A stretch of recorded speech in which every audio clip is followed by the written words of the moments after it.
Let's bow our heads and pray. Dear Heavenly Father, thank you for today and thank you for blessing us with the Sabbath. Thank you for leading us and protecting us throughout the week. And please help us to do what's right in your eyes. And please help the speaker to speak your words. And please help us to apply this to our lives. In Jesus' name I pray. Amen. Thank you, Robert. Thank you, Deborah. Welcome to tonight's lesson in the secrets of prophecy. Tonight we're looking at rebuilding the temple.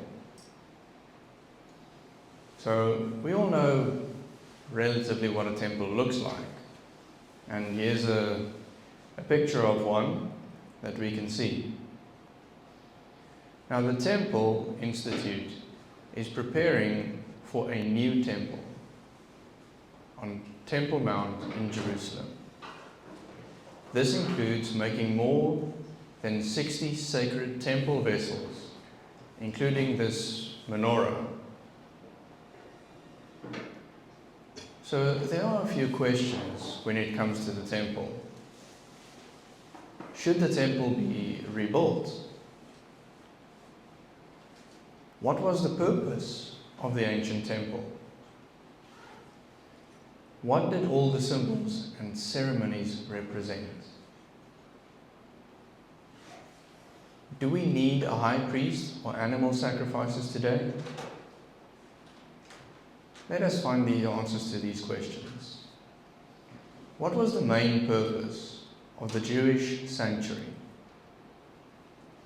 Exodus 25 verse 8 says, "And let them make me a sanctuary, that I may dwell among them." So the sanctuary, the temple, was a place where God could be with his people. Here we can see a rendition of what the ancient temple looked like as the Israelites journeyed from Egypt to the Promised Land. Now the temple was made up of a few different things. We had first a covering of linen, then a covering of goat's hair, then ram's skin dyed red, and then lastly, over all of that was badger skin. And that is what the temple was made of. The high priest had a very important job to do in the temple, and that was to go into the Most High and make atonement at the ark. Now, what was inside the temple? Here we can see a few things going from the start all the way to the end with the ark. The Jewish people had to bring a lamb to the temple, and that lamb was sacrificed for their sins. The high priest then had the job of taking the blood of the lamb into the temple to make amends before God for the sins of the people at the Ark of the Covenant. So what was in the sanctuary, in the temple? Here we can see at the entrance we have an altar for the burnt offerings. And then we move on to a laver where they wash their hands. And then inside the temple you had the table with 10 bread, shewbread. Across from the table there was the 7 candlestick, and in the middle, in front of the curtain to the most holy place, was the altar of incense. And of course, in the most holy place, you had the Ark of the Covenant. the presence of God stayed in the sanctuary, and in this way, God went wherever His people went. So what did God show His people through the sanctuary and its services? Psalm 77 verse 13 says, "Your way, O God, is in the sanctuary." So through the sanctuary and all its services, God showed His people His way. The sanctuary shows God's way to salvation. It is a prophecy outlining the complete gospel story in detail. The sanctuary and its services cover nearly half of the Bible and is mentioned over 90 times in the book of Revelation. So what was the central teaching of the sanctuary? Hebrews 9 verse 22 says, "And without shedding of blood, there is no remission." Blood had to be spilled for the sins to be forgiven. Through the blood of animals, God pointed towards the promised Savior and substitute, Jesus Christ. The priest would take the blood and put it onto the corners, the four corners of the altar, to symbolize a forgiveness of sins. So where did Moses get the plans to help him build the sanctuary as the Israelites were moving from Egypt to Canaan? Exodus 25 verse 9 says, "According to all that I show you, that is, the pattern of the tabernacle and the pattern of all its furnishings, just so you shall make it."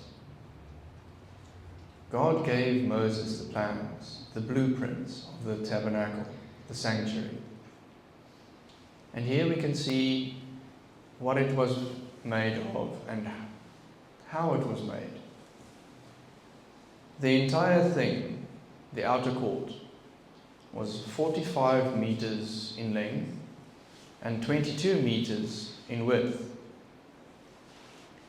The temple, the sanctuary itself, the holy place, was 9 meters by 4.5 meters, and the most holy place was a square of 4.5 meters by 4.5 meters. And in the courtyard, the outer court, we had the altar of burnt sacrifice and the laver. The holy place had the table of showbread, the golden candlestick, and the altar of incense. And the most holy place had the Ark of the Covenant. Here is an approximate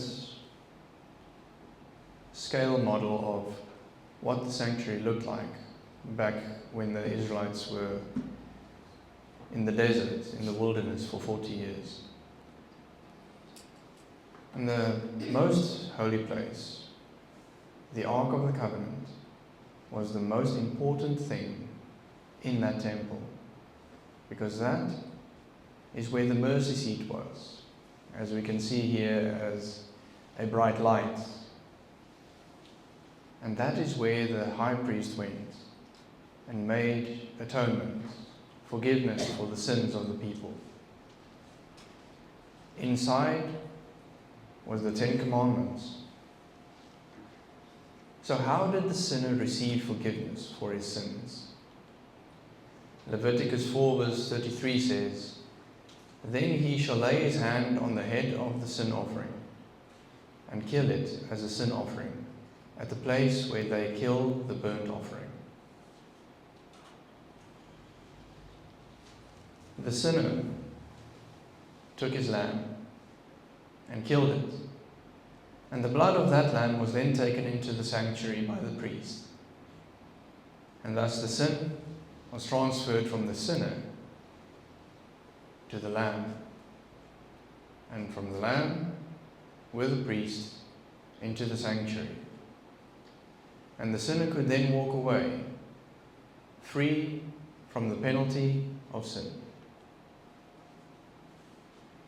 On which pattern was the Jewish sanctuary modelled? Hebrews 8 verse 1 to 5 gives us the following. Now, this is the main point of the things we are saying. We have such a high priest, who is seated on the right hand of the throne of the majesty in the heavens, a minister of the sanctuary and of the true tabernacle, which the Lord erected, and not man. It is pointless to have a building just for the sake of having a building. And in the New Jerusalem, there is already a sanctuary, a true sanctuary that has been built. All end time prophecies describe the temple in heaven, not a temple on earth. So what did Jesus do in the courtyard of this earth? John 1 verse 29 says, "Behold, the Lamb of God who takes away the sin of the world." In the courtyard, you killed the lamb and had the burnt offering. Jesus is the perfect sacrifice. He died for our sins on the cross. He became the lamb that was slain. So how does the furniture in the sanctuary represent Jesus? All of these things. Let's go through them one by one. The altar of burnt offering is the sacrifice of Jesus on Calvary. The laver points to Jesus as the living water. The candlestick, Jesus is the light of the world. The showbread, Jesus is the bread of life. The altar of incense, it is the righteousness of Jesus mixed with our prayers as it ascends to heaven and to the Father. The Ark of the Covenant, the mercy of Jesus for those who break his law. So who is our high priest today? Hebrews 4 verse 14 to 16 gives us the following passage. It reads, "Seeing then that we have a great high priest who has passed through the heavens, Jesus, the Son of God, let us hold fast our confession." Jesus is our high priest. He stands in the heavenly sanctuary before the altar, the ark, and God. What is he doing there? We do not need to pray through any human priests. That bridge has already been made by the sacrifice of Jesus. We can come directly to God. We don't need a human to sit there and listen to what we did wrong and then say, "That's all right, you are now forgiven." God gives us that directly. So what does Jesus do as high priest in the heavenly sanctuary? Hebrews 7 verse 25 says, "Therefore he is also able to save to the uttermost those who come to God through him, since he always lives to make intercession for them." So whenever we sin and we come to God, through the blood of Jesus, we are saved. He stands there and says, "This is my child. I have the scars, the marks of the cross to prove it. My blood has paid for his sins. He is forgiven. The key role of Jesus as our high priest is to bring us the benefit of his sacrifice, the salvation from sin. He is the link between human frailty and divine immortality. So what was the Day of Atonement? Leviticus 23 verse 27 says, "Also the 10th day of the 7th month shall be the Day of Atonement. It shall be a holy convocation for you. You shall afflict your souls and offer an offering made by fire to the Lord." Once a year, the high priest entered the most holy to cleanse the sanctuary from the record of sin. This was a day of judgment. The people of Israel would afflict their souls by making sure there were no specific sins that were unconfessed or unforsaken. So what was done on the Day of Atonement that symbolized the final removal of sin? Leviticus 16 verse 7 to 8 gives us the following. "Then Aaron shall cast lots for the 2 goats, one lot for the Lord, and the other lot for the scapegoat. The Lord's goat was sacrificed, while the scapegoat had the sins of the people symbolically transferred to it, and then it went out into wilderness to die a lonely death." The scapegoat represents the devil, who will be banished to this earth for 1,000 years and ultimately die in the lake of fire. The devil, sin, and sinners will be no more. So what makes Jesus our perfect high priest for today? Hebrews 2 verse 17 says, "Therefore in all things he had to be made like his brethren, that he might be a merciful and faithful high priest in things pertaining to God, to make propitiation for the sins of the people."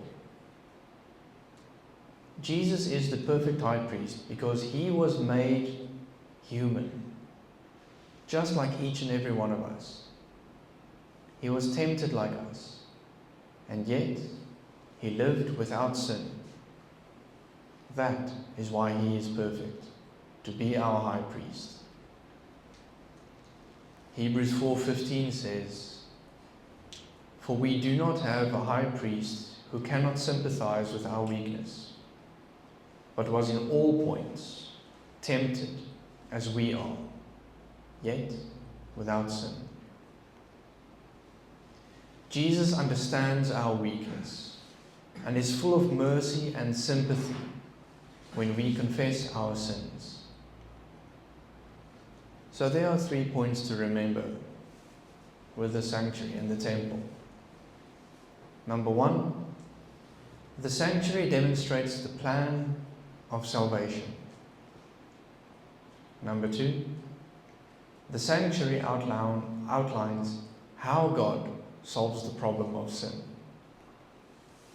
And point number 3, the heavenly sanctuary is where Jesus now ministers to bring you salvation.